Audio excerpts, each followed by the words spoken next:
Hello sir, माझे नाव आयुष पाटील. मी Kohinoor international शाळेत 7वी कक्षात शिकतो. 2 दिवसापूर्वी मी बातमी ऐकली होती की एक 16 वर्षाच्या मुलाने गेमिंगच्या नात्यात येऊन सुसाईड केलं.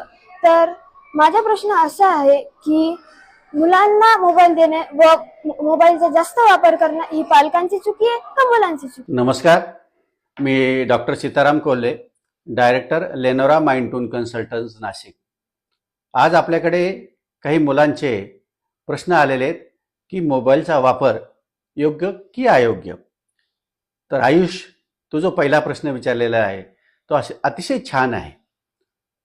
आजच्या युगामध्ये मोबाईलचा वापर कोणीही टाळू शकत नाही, परंतु अभ्यासापुरता किंवा इमर्जन्सीसाठी मोबाईलचा वापर मर्यादित लावण्याची सवय पालकांनी आणि मुलांनी दोन्हीही करून घेतली पाहिजे.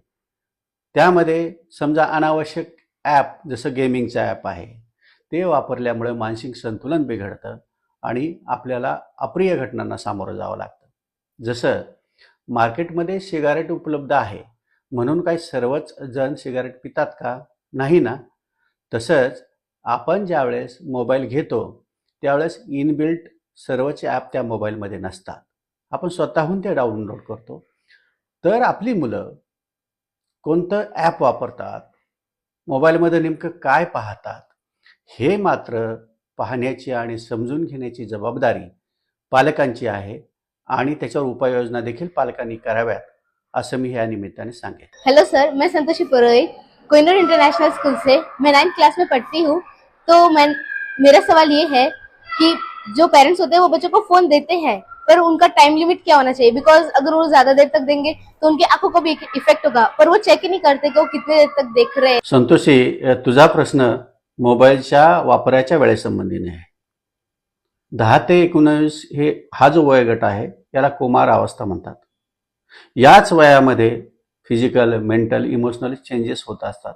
शिवाय करिअरची पायाभरणी देखील याच वयामध्ये होते. व्यक्तिमत्वाला निखार देखील याच वयामध्ये येण्यास सुरुवात होत असते आणि या वयामध्ये आपले व्यक्तिमत्व अष्टपैलू होण्यासाठी आपल्याला स्पोर्ट्स, संगीत, ॲक्टिंग, त्यासोबतच रीडिंग अशा वेगवेगळ्या ॲक्टिव्हिटीजमध्ये सहभाग घेतला पाहिजे. आणि जर या ॲक्टिव्हिटीज करायच्या असतील म्हणजेच पर्यायाने मोबाईलचा वापर मात्र मर्यादित असला पाहिजे. कारण 60 ते 70% मुलांचा स्क्रीन टाईम हा मर्यादेपेक्षा जास्त असल्याचं संशोधनाने सिद्ध झालेलं आहे.